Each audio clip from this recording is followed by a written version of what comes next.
Hey guys, tonight on California Haunts Radio, it's going to be Civil War Ghosts with my guest, Courtney McInvale. Be right back.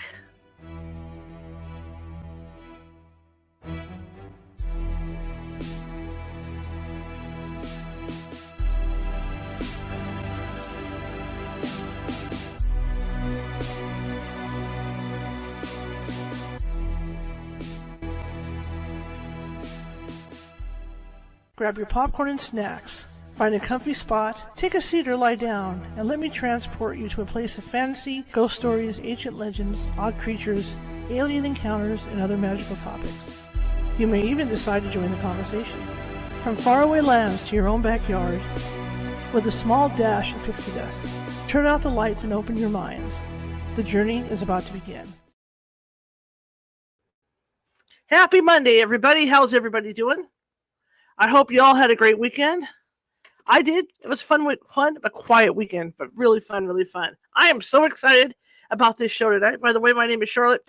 I'm going to be your host for the next hour. I'm also the owner of the California Haunts Paranormal Investigation Team based out of Sacramento, California.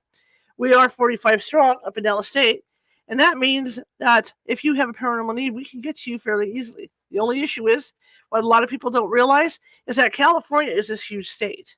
You know, a lot of people think of us like Hawaii with beaches and all that, and we have that. But the problem is, going inland, you've not only got that, you've got desert, high desert, low desert, mountains, a lot of rural farming areas, things like that. A lot of hilly areas, a lot of woods. So even though we have people stationed in positions throughout the state, it may take us 1 or 2 days. In that case, what we do is we have mediums on staff who could phone you and talk to you about what may or may not be going on in your place. And if it is a paranormal thing, in most cases, they can settle the energy down until we get out there. But we will get out there. Like, it may take us 1 or 2 days. All right, that being said, if you're watching from Facebook today, and a lot of you are, please be sure to hit that follow button if you haven't done so already. Also, what I'd like to actually do is, if you like what you hear, hit those thumbs up, those happy faces, and those, I still haven't got this down for these heart things. Okay, I see everybody doing these heart. My hands don't want to do it. Just show us some love, okay? Come on into the chat room, do some chatting. Because what that does is it puts us higher in Facebook's FYP. The computer sees us, and it moves us out to a lot more people. And that being said, also, if you have people in the house with you, or maybe in your car, you've got your headphones on or something, and you're listening in a car, backseat, your mom and dad are driving. Used to do it all the time, right? Share the show if you like it. If you like it, share it with anybody you can share it with. Get the word out about the show. Same thing goes for YouTube. If you haven't subscribed to our YouTube channel yet, we've got more than 900 videos, all of this show. I'm a journalist, photojournalist, so I like to trade it up a little bit. So you're going to get ghost stories, you're going to get cryptid stories, medium Nancy Matts, and regular news stories. I talk about the drug epidemics. I talk about all that stuff. So, you can take a look. And the easy way to find these topics is, because even I get boggled when I go over there, the easy way to find the topics is I have started to put stuff in folders. So you can go folder by folder. If you like medium Nancy Matts, check out her folder, cryptids, etc. And the same rule goes. Again, if you haven't subscribed, please do so already. And show me some love. Show me some smiley faces, some thumbs up, and all that good stuff. And join us in the chat room. So it says back there, come join the conversation, because we're trying to get the word out. And I'm really excited to announce today that we have 2 more days. We have till Wednesday for the month to end. And I am going to hit on our RSS feed. And that is, we've been doing this for 4 years. I've been plugging. And that is iHeartRadio. That's Apple. That's Apple Radio, all that stuff. We're about to hit 12,000 downloads, and we're going to hit that overnight. So I am so excited about that. We had a major jump from like 3,000 downloads a month up to 12,000 this month. So I am stoked, really stoked. Okay, back on topic. My guest today, Courtney McInvale. I hope I said her name right, because you guys know how I am. It's going to be talking Civil War ghosts. Now, when you think of California, you don't think about the Civil War out here. But during my ghost hunting investigations in these big hotels out in our gold country, we had some Civil War battles out here. I had a client who owns a bed and breakfast that we have gone to a few times, and she has a creek that runs behind her house, the establishment. And there's like this big berm wall that divided her from her neighbor's house. Well, when it rains, the dirt and stuff comes down off this berm wall, kind of like hydraulic mining, only natural hydraulic mining, right? And then after the rain, she goes out there, and she's got a collection museum cabinet in her lower bathroom of Civil War stuff that has come down out of this berm. So it's really interesting. Just like the Murphy's Hotel that we go to frequently, the upstairs part of the Murphy's Hotel, the Mark Twain Ballroom, that served as sleeping quarters for the Army during the Civil War. So there is some Civil War stuff out here. But what my guest is talking about, that's where it's at. That's one of my, paranormal investigators always have a goal of places they want to go. One of those lists. My goal is to get back to Georgia and Gettysburg and all these different places to check out the Civil War sites. I'm just really, really interested in all that. So I'm just so excited to have Courtney on. So I'm going to shut up now, bring Courtney on, and we can get this show on the road. Here we go. Hello. Hi, how are you? I'm good. Thank you for having me. I'm so excited to talk Civil War with you. Absolutely. So tell me about you. Sure. So I grew up here on the East Coast. I'm from Connecticut, but my father's from Georgia. So I was raised by a Yankee and a rebel, I guess, right? So it makes sense that I would research this topic. I grew up in a house that had a lot of haunted activity. When I was 15 years old, the famed Warren family came to investigate my home. So wow. I was always interested in the paranormal after that, right? Quite curious. And then I did take a break from it, though, because I lived in a small town and I didn't know what people would think. And so I pretended that I didn't grow up in a haunted house, and I went to college and worked for the government and tried to live like a normal life, which was not for me. I studied history and I fell in love with that and continued to have paranormal experiences. So in 2013, I quit my government job and started a ghost tour company and writing ghost books and just deep diving into history. Awesome. See, that's what I love. That's one of the things I love about doing this as a ghost hunter and this show, because I get to learn history from people. I'm a history buff. Yes, and yes. I love doing the research part of the investigations and going through and seeing what took place there. It's the best part. It's the best part of it. Like the Murphy's Hotel. If you ever get a chance to go out to California, you got to stay at the Murphy's Hotel. They have an old section of their hotel. And when you go upstairs, look at the names on the doors, because the majority of those people were on the Titanic. Oh, that's amazing. Have stayed there, yeah. You'll see those names. Wow, that's incredible. And at the time, General Grant has his own place where he stayed. They have an old. He's right there behind me. I'm pointing at him. There he is. Oh, he's got a room dedicated to him from where he stayed at one point. I love that. Yeah. So it's exciting. Yes, yes. So how does one get into looking for Civil War ghosts? Yeah, that's a really good question. So it's a mix of things. My father was a big Civil War buff, and so my bedtime stories were stories of Civil War history, and I, had to memorize like generals' faces when I was a little girl and things like that. So it was kind of ingrained in me. I learned how to play chess on a Civil War chessboard. Like, it's just kind of how I was raised. But in addition to that, as I started getting, really in depth into my research of the paranormal, I find myself gravitating toward times of war. And one of the publishers I was working with had me write about the American Revolution, which I absolutely loved writing about. But of course, that sort of brought up in me what I had learned when I was little and the fascination with battlefields. And the Civil War itself is just so profound in how it's affected our country to this day. The sheer number of people that were involved, millions of them, we're talking over 3 million people are fighting when the country only has 31 million people living in it, and 640,000 casualties in 4 years. These are things that, get your attention as someone who researches death and the afterlife and, just history in general. And there was so much emotion involved because it was cousins fighting cousins, brothers fighting brothers with this thing. Yeah, and people don't realize that there were several split states that really went right through around the Mason-Dixon area, and as we get into the Midwest. And if you visit Gettysburg in Pennsylvania, which I always suggest people do, this is like the furthest north that, this battle between the North and South comes. There's monuments to each state, but the Maryland monument are two brothers holding the opposing flags coming at each other. And it's to show how common that story really is during this war. I mean, even the generals on opposing sides, a lot of them went to West Point together or other military academies. A lot of them served in the U.S. Army together. They were in the Mexican-American War together, and they had these bonds and these friendships, and then they still were foe during the Civil War. So it's really fascinating human interactions here. Oh, it is. And what's it feel like? I mean, I've been like, out here we have a lot of places where there have been battles with the Native Americans and stuff, you know, those sort of monuments.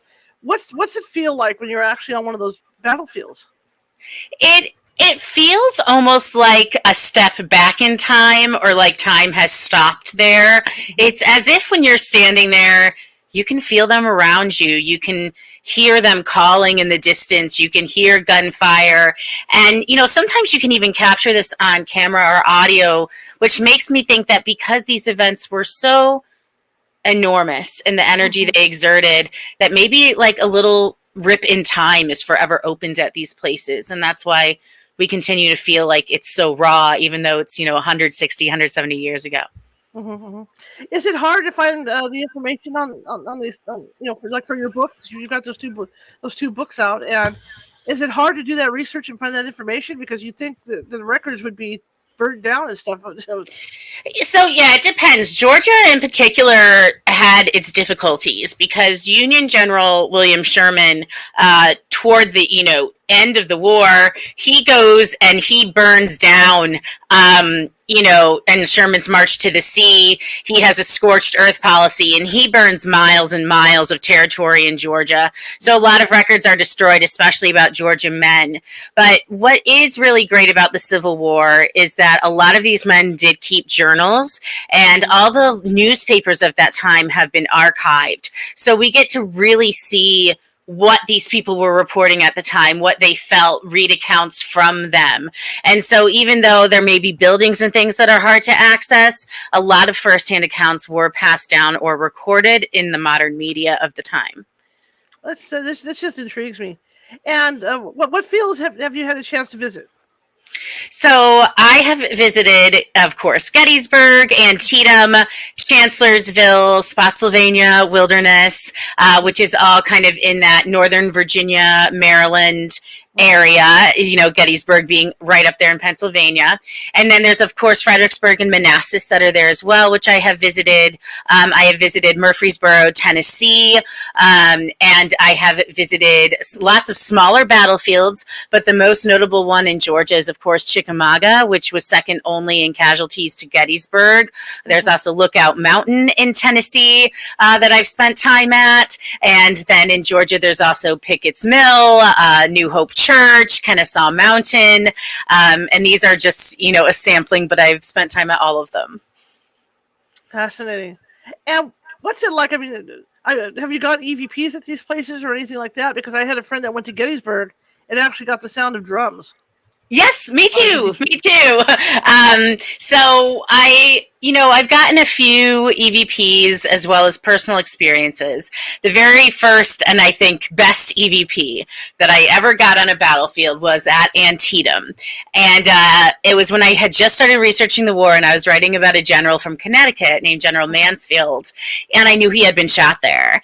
And I asked him from which direction he was shot from, because I think it was debated. And a male voice said, "From your left."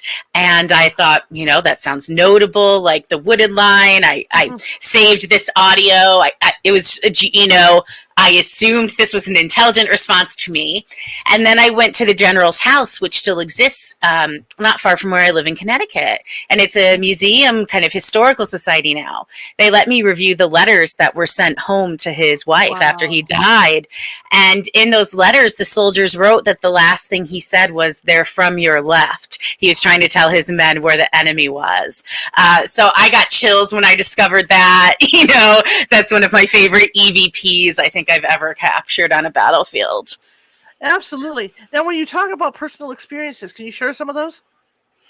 Sure. So when I'm on the battlefield, I've had moments where, I'm walking in particular by the wheat field area and I feel like a tug on my pant leg, or I feel down by Pickett's Charge on what's called Cemetery Ridge at Gettysburg. I've felt a tapping on my shoulder. I've heard footsteps behind me at these moments, like these very physical sensations, as if I'm stepping again back in time somehow, and we almost like notice each other.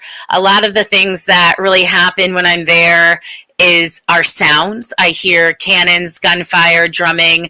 The first time, I heard drumming, it was so loud. Like, I feel dumb saying this, but it was so loud that I thought there were reenactors in the middle of the field. And I've been to Gettysburg, I've experienced hauntings, but I just, it was so loud that even me, paranormal person, I'm like, oh wow, what are they doing out here? So I walk out. It's a thunderstorm. I don't know why my brain didn't go, who's reenacting in a thunderstorm? But I walk out into the middle of a wheat field and there's nobody there, and the drumming's starting to dissipate, and I frantically try to capture it, but it stops when I put on my voice memos. So I was I was so disappointed, but I just I continued to stay. I walked around, put my audio on, and I was like, if, can you play those drums again if you can hear me? And they didn't respond naturally. But then about an hour later, the drums started again, and I had my phone still on. I recorded it. And of course, I wanted to find out the rhyme or reason as to, why the drums were at certain times. I found out that on the wheat field where I stood, the march into battle had occurred at about the hour that I got there. The end of that part of the battle occurred when the second drumming happened. And it was an intro march into battle and, of course, an exit more death march after battle. That was the second time if we listened to the drums. So it was more, again, a proof of this time slip or whatever you want to call it that happens at battlefields. Very interesting. When we talk about drumming, and this happened to me in Marysville up here, I had a case involving a family, and it wasn't a very nice ghost, but the family members were Native American, and we were doing a session in their garage, which is where a lot of the activity was happening, and I remember hearing the wind come up, and you could literally hear it, like that, and then with the wind, you could hear the drums. Yeah. You hear the drums. I remember looking at Trish, and I said, "You hear that?" She goes, "Yeah, it's the ancestors." But we never caught anything on EVP or nothing, but you could visibly hear. There was no wind that day. Yeah. I totally get that. I when I was first traveling, you could feel it everywhere. It's when we were in Petersburg. That's another one I visited. Petersburg, Virginia, my husband and I, and it was during COVID. So for whatever reason, in the beginning of the COVID panic, I thought this would be a great time to travel and visit Civil War battlefields. That seems the safest thing. The museums weren't open, but, I could walk the paths and read the signs, right? So we took a little road trip. We were the only living people on this road trip or on these battlefields. So it was great. Sometimes I miss it, honestly. I miss the solitary way to encounter these battlefields. But we were walking around Petersburg, and we were walking the path, where one of the biggest parts of the siege had taken place, and I could hear someone walking behind us, even though we were the only people there. And of course, every time I would turn around, it would kind of stop, but you just knew that it was just you and the spirits. They were watching us, maybe, as we were looking for them. Absolutely. Have you ever seen an apparition out there in any of these fields at all? Yeah, I have. That's, I always feel like I can kind of, when I'm experiencing them, see them in my mind's eye, but that's different, right? What I think, one of the scariest almost apparitions that I saw, and I hate to say scary because I like to think of the soldiers just as people I'm trying to speak to, but I think it surprised me, and so maybe it spooked me a little, and it wasn't, I'm not going to blame him for it, but we were at the battlefield again. This was during sort of the COVID era, and it was also when the battlefields were open till 10 p.m. at night, and you wouldn't get in trouble sort of putzing about out there, right? Mm-hmm. And so I was out by the Eternal Flame at Gettysburg, and I was looking at an area known as Iverson's Pits, which was one of the first ghost stories recorded of the time. Mm-hmm. And the general from Georgia, I would go on to write about him. I didn't know I would yet. Mm-hmm. And while I was standing there looking toward where he had made sort of this deadly call, I saw a man coming from his direction, and he had dark hair and dark eyes. And, he looked frightened, but he looked as if he saw me. I got a little spooked because he had such a serious expression and he was so vivid to me, despite it being dark. And my husband was not close with me. He was on the other side of this area. So I have my EVP on and I start calling. I'm like, Marty, please, I'm scared, but I'm too scared to yell. And I see this figure coming at me. Finally, my husband hears me and he's like, let's just go. And we get in the car. But out of my peripheral vision, I can still see this man in uniform with the dark hair. And we get into the car, and it was one of those cars that it was a rental car, but it indicates when someone's next to, or when something's next to it, you know what I mean? And all of a sudden, as we're driving off, I could still see that man on my side of the vehicle, and the indicator light starts going off, indicating that something is there and we're going to hit it. Of course, my husband doesn't see it. There's nothing there. I didn't really talk for a little bit after that because I really had to process how vivid this apparition was.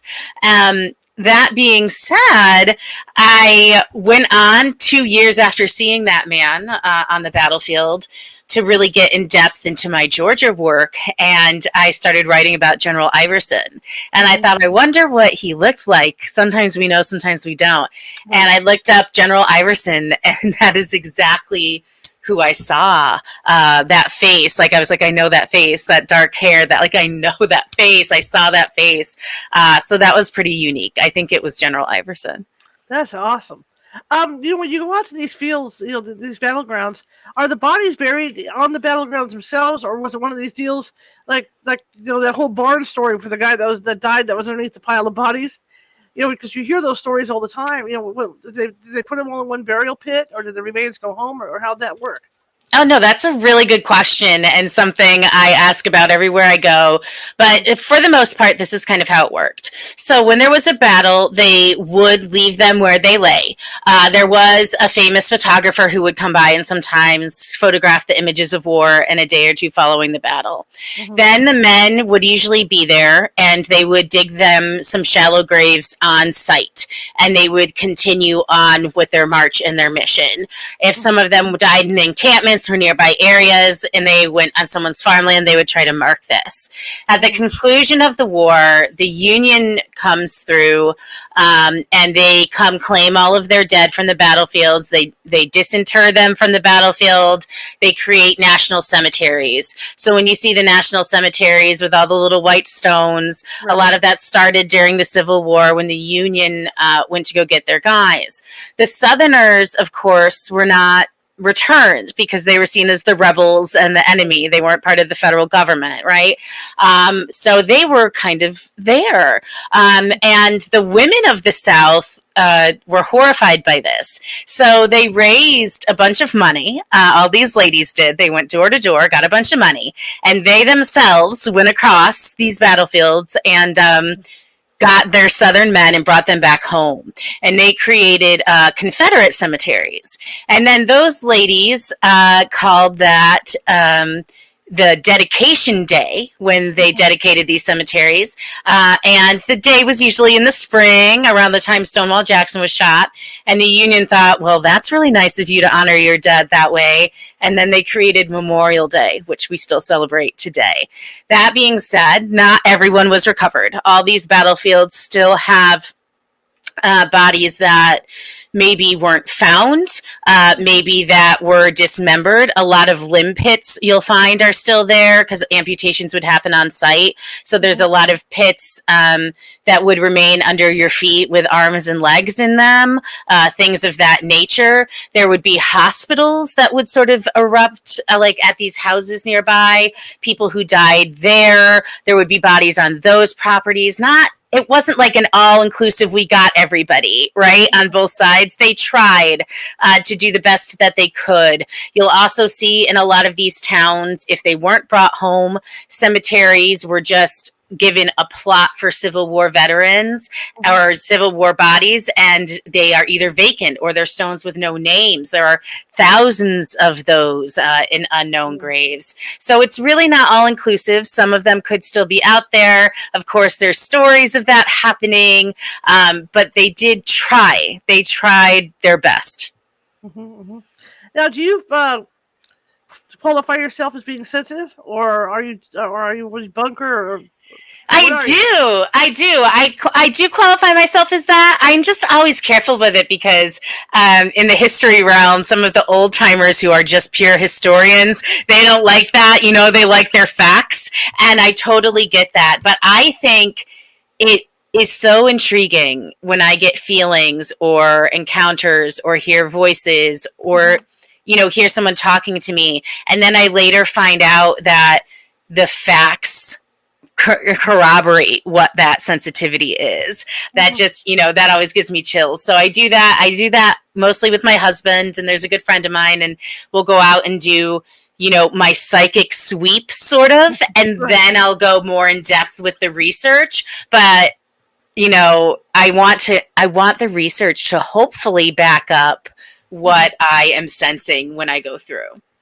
Well, like you say, your husband doesn't see the stuff, so is he like a debunker for you guys? You know, to say, oh my gosh, yeah. So when I heard those drums, he was such a pain in my butt about it. So he was like, well, there could be this happening over here, or the sound could be coming through the trees. So he gets in the car and he starts driving around to all these areas to see, are there reenactors? Is there an event? Are there people leaving this area of the battlefield? Where could the sound be coming from? Was someone playing music? Like he will go do this because he very much wants it to be true, but he's going to, you know, go through the due diligence. We're not just going to call it a ghost, and, you know, when there's not any proof that it is.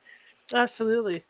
You know, when you visit these areas, because there's so many ghost stories out there, like the gal that was, you know, taking the reenactors back to their hotel, drops them all off, looks at her rearview mirror and realizes there's four guys back there. Yeah. You know? There's so many of these stories. Is it hard for you to get stories out of people? As far as like for your stuff? It depends. It's actually very regional, I have found, in people's openness to discussing spirit encounters. So when I started doing my research here in Connecticut for my ghost tours and for my books, I don't know if it's this old Puritan, a little bit snooty British like genealogy that pumps in, but a lot of people were like, no ghosts, we don't talk about that. No, everyone knows New England's haunted, but we don't talk about it. I don't have ghosts. They're very closed off. When I was researching in Georgia, everybody had stories. Even if they weren't supposed to have stories, if they were supposed to work at a certain place and not have stories, they had stories. And there was a lot more like sit around the fireside or tell stories at night and honor legends, and it seemed to be a little more immersed in the culture there. So it really depends where you are. Now with the Civil War, it's a blend. A lot of the descendants have what they believe to be encounters with their ancestors, which are some really great stories. A lot of reenactors who truly love history, they have really great stories. But then some folks, they get worried, like, are you exploiting the dead who sacrifice themselves in war when you go out and do this? So as a paranormal investigator and a historian, you have to be really careful to not exploit them and to make sure that whatever you're doing in these situations is to honor history and not diminish it and not make claims that would, you know, diminish the real history in any way. I can see that. As a journalist, I can see that. You know, you get in there, you want to write and honor the person. Whoever you're writing about to honor, because they gave up their life to do this, and they're still out there, you know, in their afterlife, giving up their life to do this in their mind. So I can understand that. What's one of the places and things that has happened to you that sticks in your mind? Because I know we talked about the one by the car. Are there any others? Yeah, you know, I have so many encounters that I think are just really, unique. Another one that came about is in Lexington, Virginia area and down by Chancellorsville. So, I don't know if this is like taboo to say, but I researched both sides of the war. Ulysses S. Grant is behind me, so I feel confident saying it. But I was researching my dad's favorite general. And remember, my dad's from Georgia, and his favorite general is Stonewall Jackson. So Stonewall Jackson has a museum in his old home. There's a house where he died. There's a rock where he's shot. There's a grave for his arm. There's a whole bunch of things that sort of are about Stonewall Jackson's time during the war and the things that happened to him at his death. Naturally, paranormal person, I'm going to go to all those spots, right? Mm-hmm. So, I went to his house, I did all the things, and I could not find this man's blessed tombstone for his amputated arm. I was looking everywhere for it.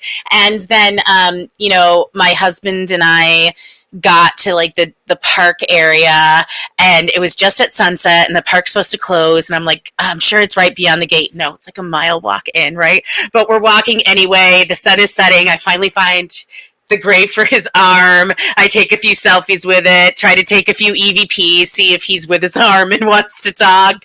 And, then it's getting dark. My husband's like, we're going to get in trouble. I'm not going to get arrested because you want to talk to this guy's arm. We're going back to the car. And I said, well, I'll be there in a minute. And so he left, and I gather all my things a few minutes later, and I don't see my husband. And then I hear out of this cornfield this terrible rustling sound.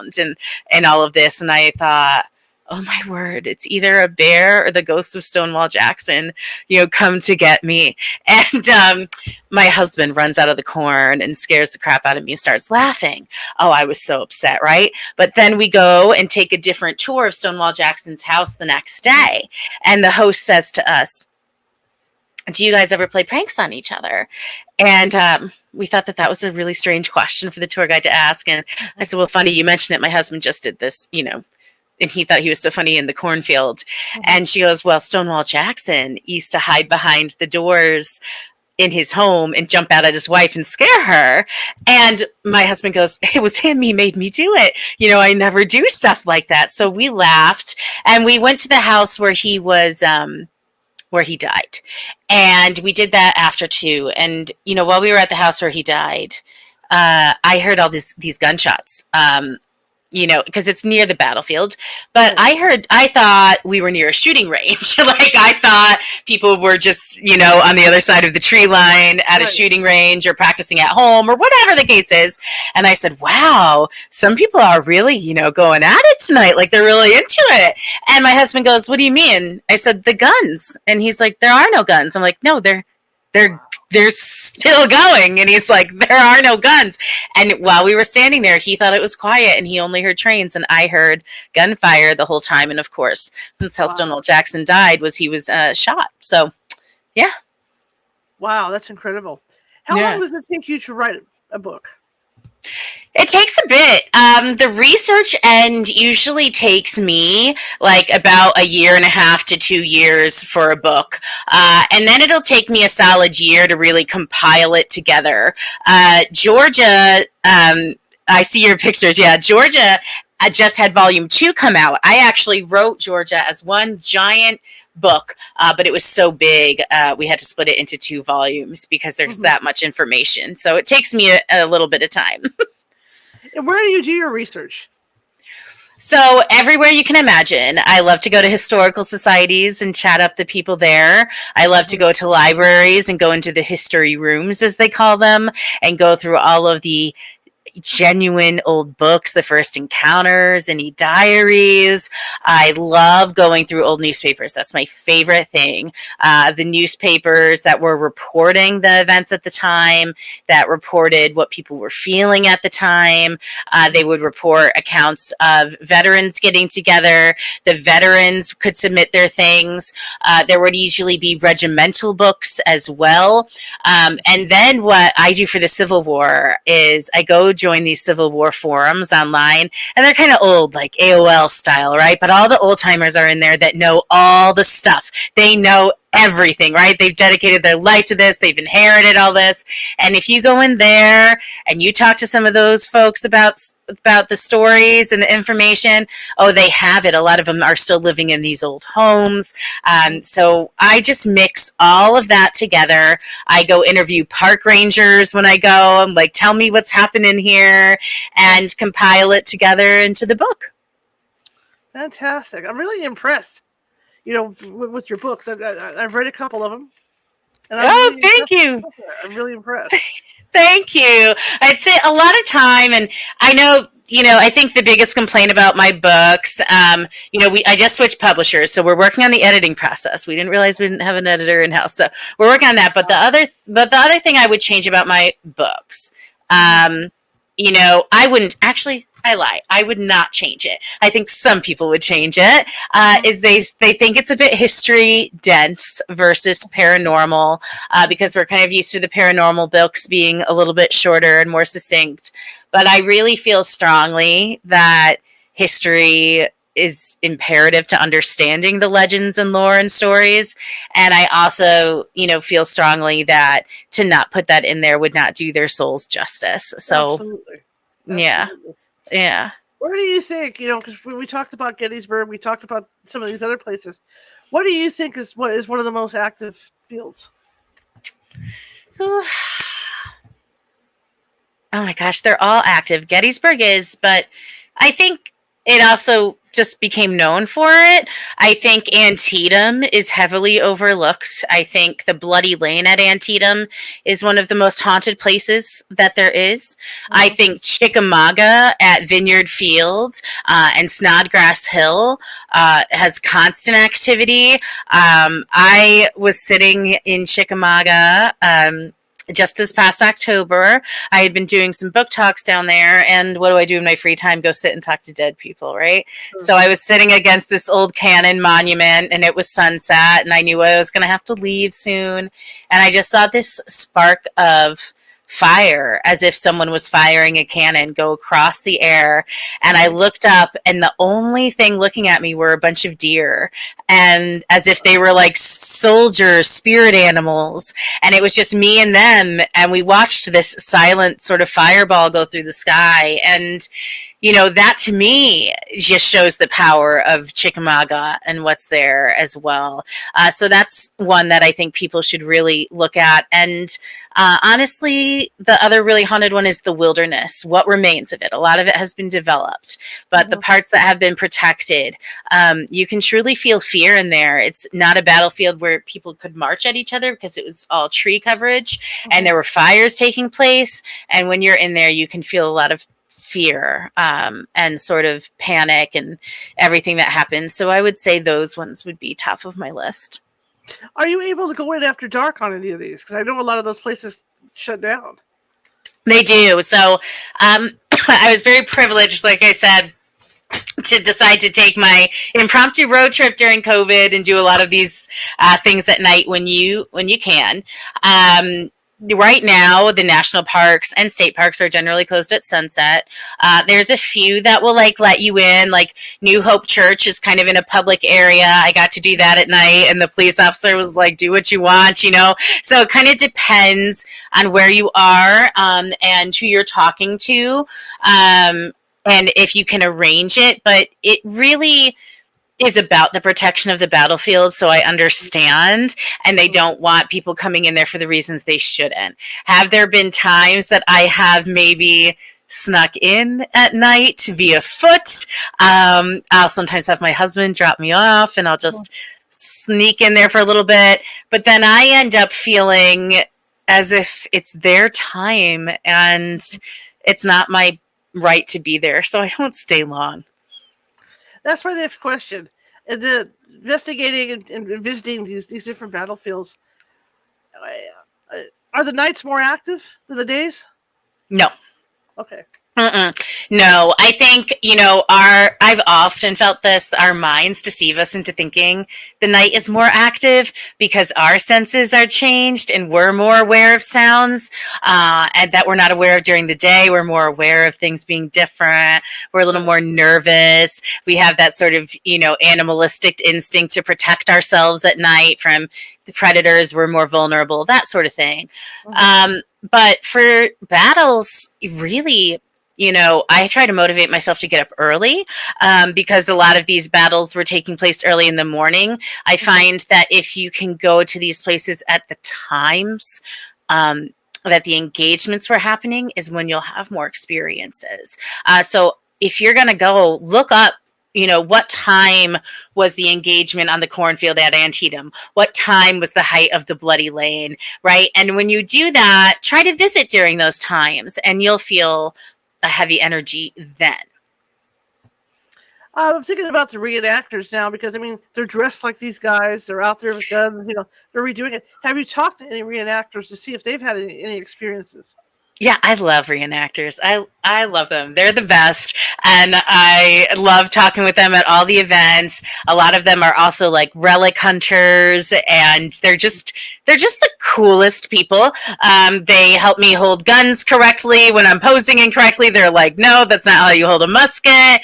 Here, do you want to hold this bullet? They're just the coolest people. That being said, with reenactors, a lot of them have really incredible stories. And just like you're thinking, they're dressed at the time, they're at the places that are significant. I think even they have limited permissions now than what they used to. But one of my favorite stories from Chickamauga was that these group of reenactors, they were there for a living history event, and they met these other folks that were kind of across the field from them that were also reenactors, and they had, a nice chat in the evening before they went to bed, and they had some drinks together, but nothing too much. And they just were like having fun talking about history. And then the next morning, the guys woke up and they went to go have coffee with their new friends. And their friends weren't at the camp across the way. So they, of course, went to the visitor center and asked where that regiment had been moved. And they said there was no other regiment out there last night. So, just really cool stuff like that. I love. That is really cool. And the stuff that I've read, like even on Gettysburg, the stuff that goes on, like you say, you're out walking around at night, and people see stuff like through the windows, and they'll see stuff from the past. Yeah. These buildings. Yeah. I think time leaves imprints, and I think at these places, if we're lucky, this is our best chance at getting to see an imprint of a time long past. So when you're out walking around, is it just you, no equipment, or do you take stuff with you? It depends really on my mood. So there's times, like, it's always in the car, right? I'll always have my kit in the car, which is like a K2, a spirit box, just an audio recorder, a REM pod, a Boo Buddy, things like that. They go with me everywhere, but they don't come out everywhere. Sometimes I may just take a pendulum to see if that will tell me anything about the energy. Sometimes I might just take my phone and say, listen, if something interesting happens, I'll put on my voice memos and I'll snap a photo. But it's really like what I'm feeling. Do I feel like I need to go out there and get evidence? Do I feel like I need to go out there and listen? Do I feel like I just need to be there and experience it so that I can write to it? It really depends on my mood and what I'm feeling, coming from the spirit world. Do they want to do this right now, or do they just want to be? What about trigger items? Because I would think, except from the Civil War, like maybe little one-shot muskets or something, or whatever they were using, would be interesting to take, or a belt buckle or something like that. You know what I mean? Yeah. So, I've definitely tried little things like that, but so much of it is out there on the battlefields that I don't know that they care about what I bring. I've tried dressing up my husband as a soldier, no luck, although reenactors by themselves sometimes serve as trigger objects, I guess you would say.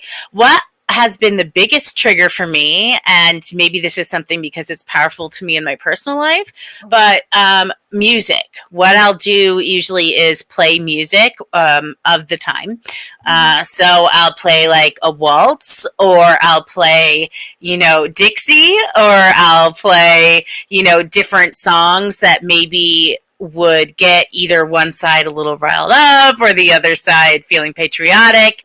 And then usually I will get more activity or sounds when I do that. So music is something I've done at a few different places, all the way from burial spots to battlefields, just to see if it brings them about. Can you give people an idea? I mean, I'm not saying that these battlefields have average sizes or anything, but when people, when you see pictures of Gettysburg, it looks so huge.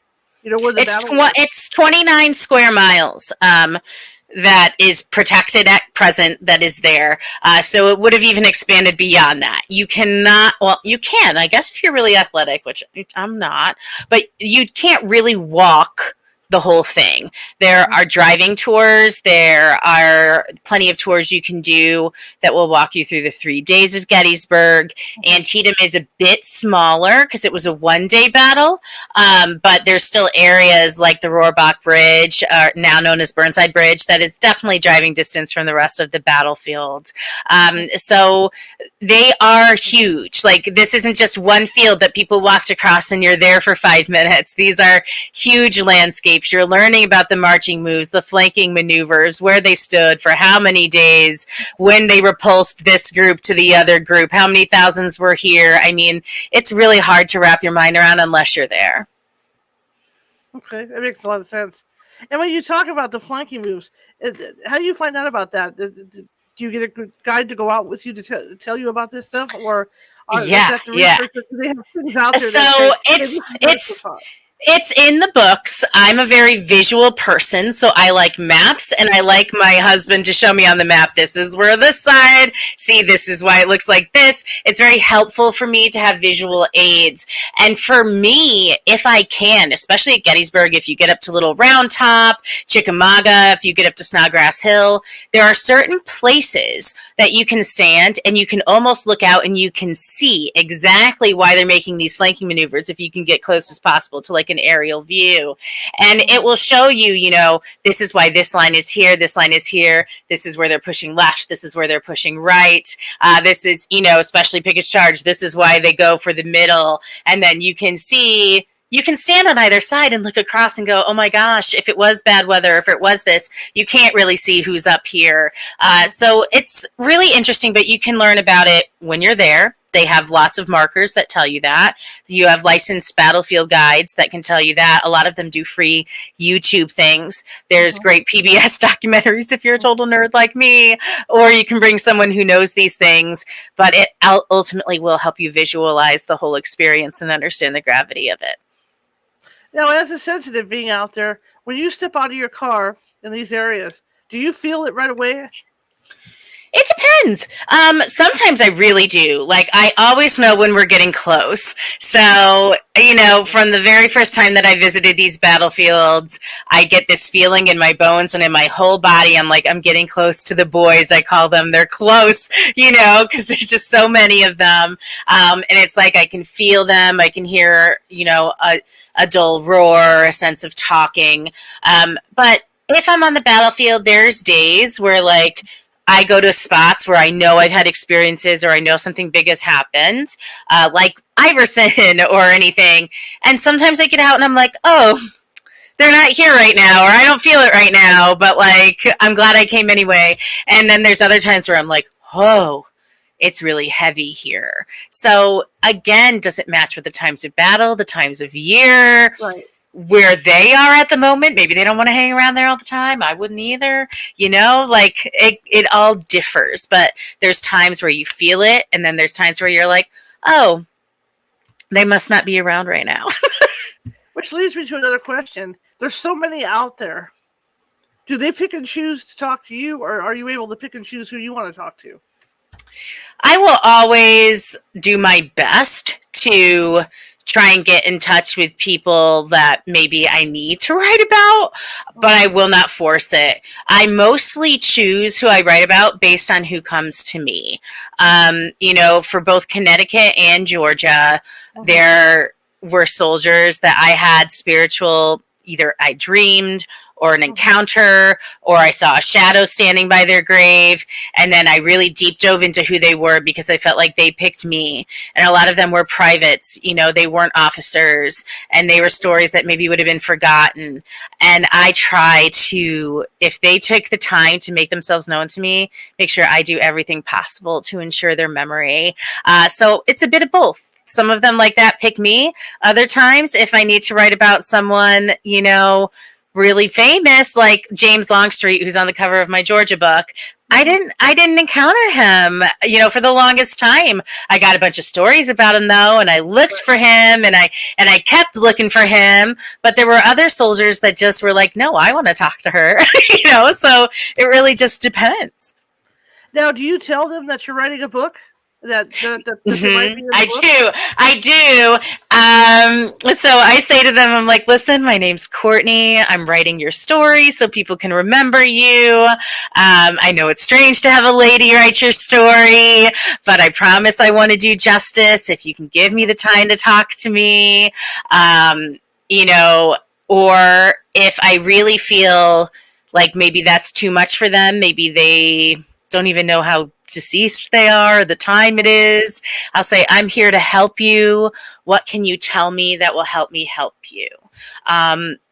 Which is, basically my hope is like ensuring their memory will bring them some peace.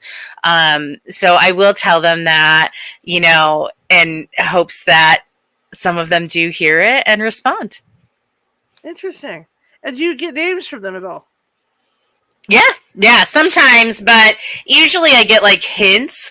It's like, we're buried here, we died here, and I'm like, okay. So I'm trying to find out like the ones that I wrote about, who inspired me to do this. These two brothers appeared in my dream, and they said they were brothers, and they died near the same time, and they were buried near me, and that wasn't much to go off of.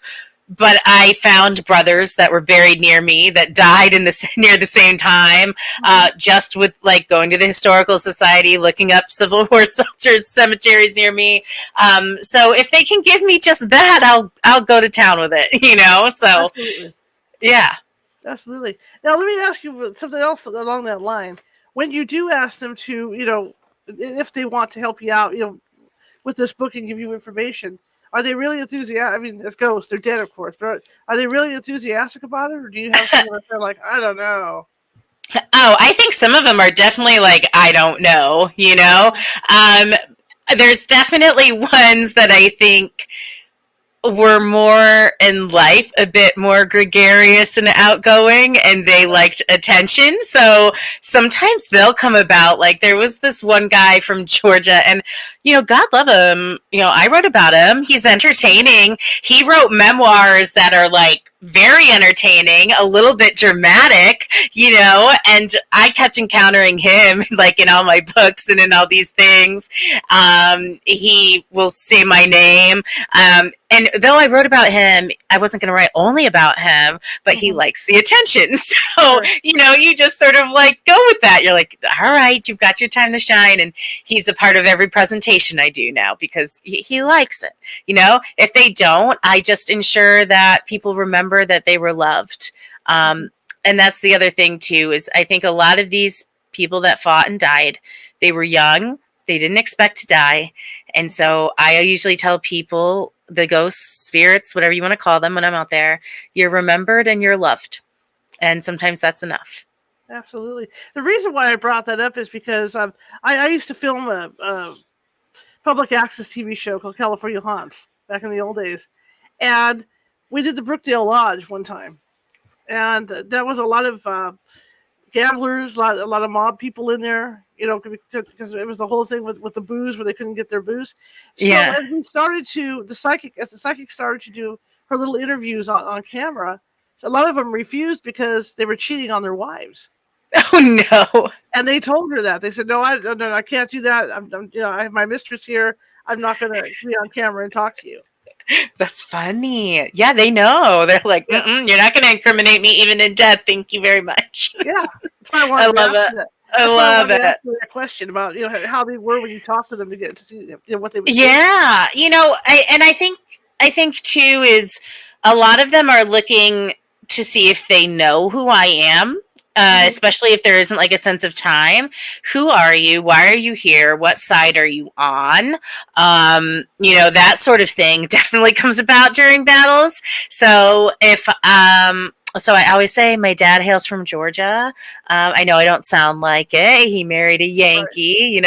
I'll lean into it. They don't always like.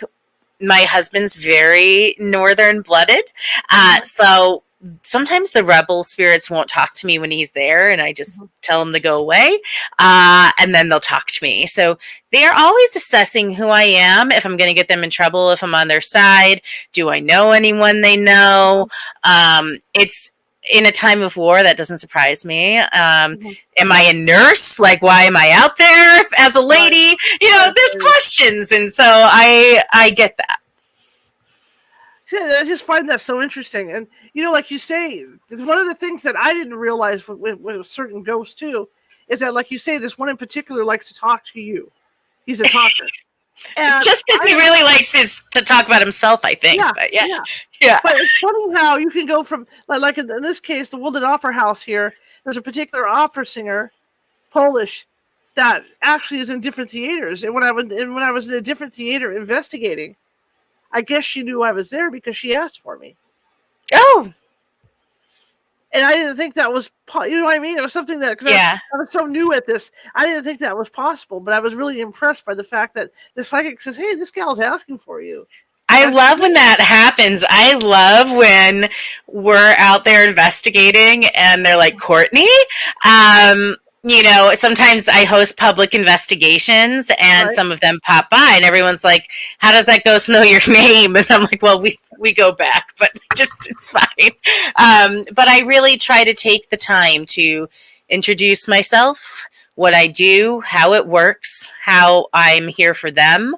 Right. And I tell folks that are investigators, keep it conversational. Don't make demands. Don't tell them to do things for you. Don't ask them the future. Keep it conversational and keep it polite.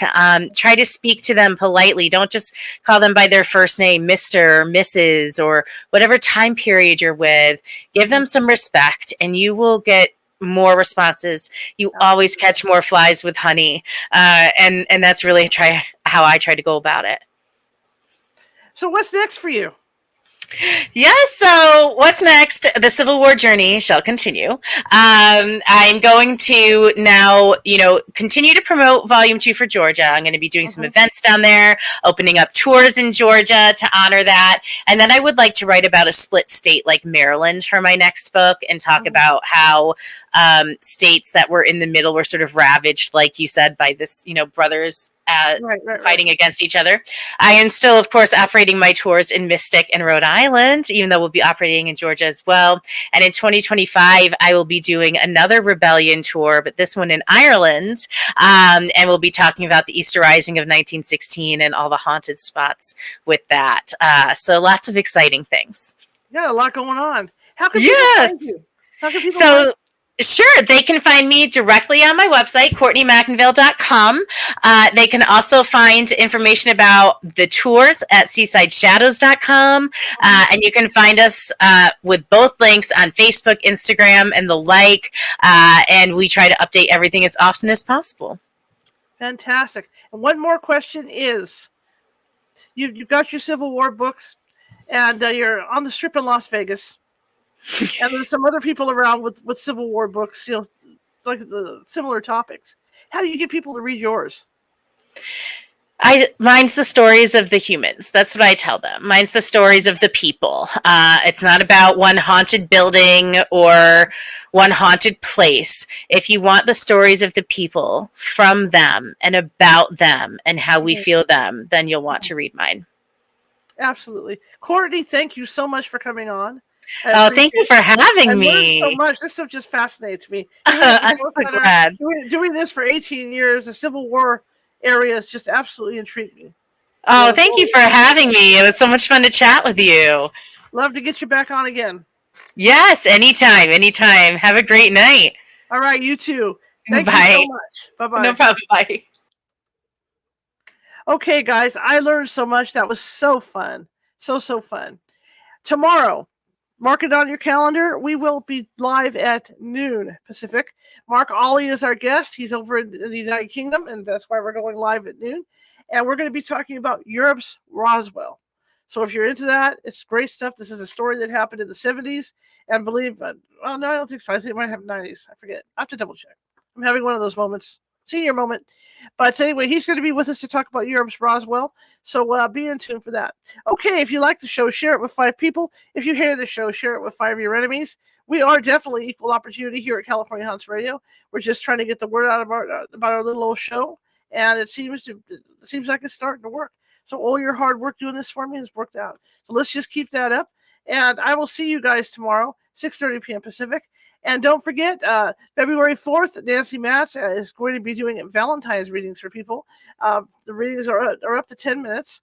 And you can ask her anything about relationships, whether you're looking at the future, you're looking at a past relationship, maybe you want to get back together with somebody, etc., etc. Nancy's going to do that for you on the 4th at 4 p.m. Pacific. All right? Well, I'm going to go ahead and end this, and I want you all to have a great evening. I will see you tomorrow at noon Pacific. Have a great one.